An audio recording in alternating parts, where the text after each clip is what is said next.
So this time, from the Transformers Generations Fall of Cybertron, the second wave, which is all the Combaticons needed to complete the combiner Bruticus, we have the centerpiece of Onslaught. This is the worst of the vehicle modes and robot modes, unfortunately.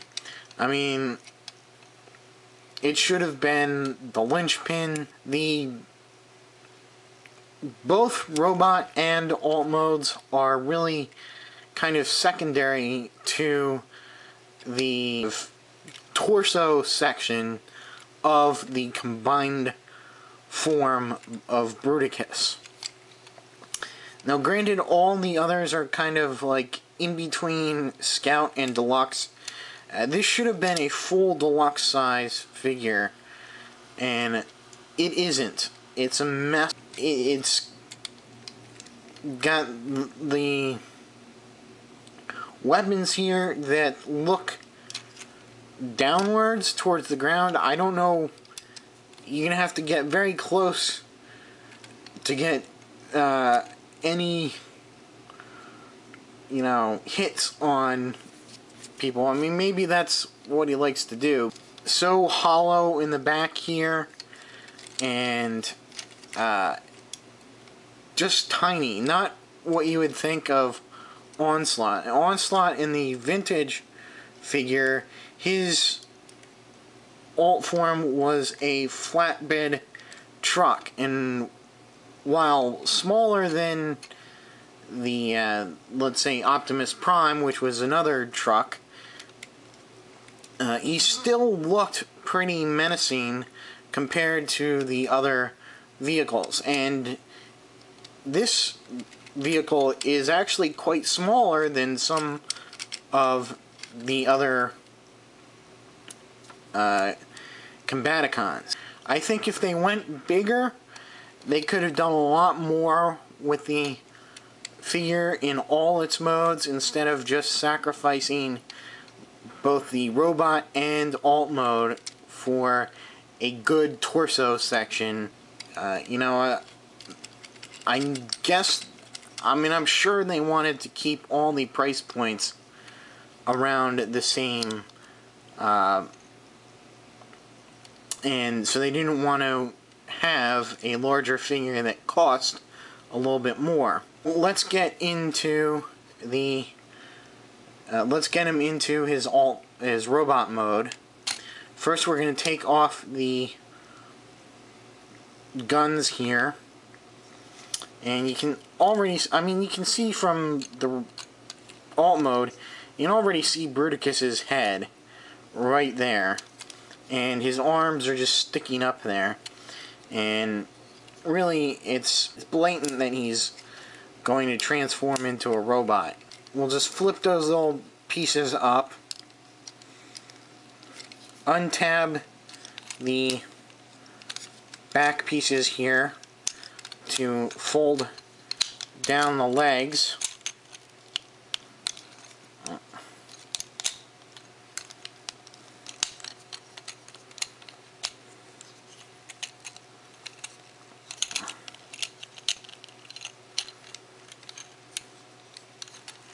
We'll fold this forward, get the arms into position here.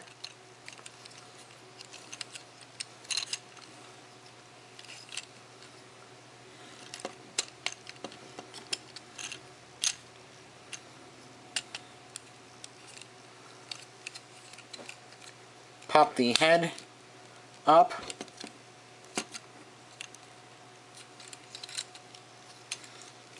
and behind here we'll manipulate this out, and we'll plug these parts into the pegs back there.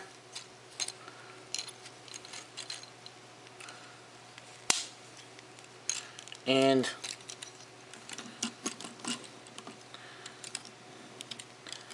there he is in robot form. Now, like most of these things, I think he does have a really good head sculpt there, even if it is kind of sunken in there. He's got waist articulation somewhat. His arms move at the shoulders there, and he's got this weird joint here in and out, and a ratcheting joint at the low elbow there. Unfortunately, these come tabbed loose pretty easily, and and you can't. Oh, he does swivel a little bit there at the elbow as well, because of the ball joint there. The legs do go forward and back, but they're extremely hard to get moving on their ratchet system because they are the same joint that is used for the Bruticus. And his legs do go out and in, again, very ratchety. He has knee joints there, and that's it. Paint, it's not bad. Not a bad coloring there.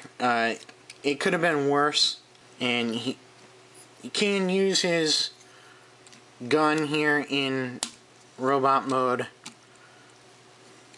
as a pistol. So Onslaught here is, of course, the leader of the Combaticons, and unfortunately his size doesn't tower over them like I feel he should. And like he did in his vintage incarnation, he is a planner and a plotter, much more relegated to the sidelines and willing to kind of let his sort of crazy troops go out and carry out his plans while he remains observing them from a distance and dealing with contingencies and stuff like that. He's very much a strategist, and it really does appeal to me as a character. Now, in the cartoon, the old cartoon, he was voiced by Mark Jordan, and in the Fall of Cybertron, he's voiced by Brad Daviddorf. From these figures have a lot of great details in the sculpt here. You can see like a diamond pattern in that little section there. You can see details in the grill there, on the side, even on this little chunk there's a diamond pattern as well. So to get him into torso mode for Bruticus, we're going to kind of get him halfway between the vehicle and robot mode. First, what we're going to do is, you see these little pieces on his back here? We're going to unpeg this here, and these little pieces on the back here, you're going to fold the arms up so that he will grab those with his hands and just collapse the arms in like that. So we'll do that over here as well. And of course we'll flip that up to release the Bruticus head. And we'll slightly reposition arms here to fold the legs back into position, pegging that peg into the hole right here. Make sure this is clear. We're going to rotate this around to the front, and we're just going to peg those things back in. We're going to move this thing down and tuck it into there.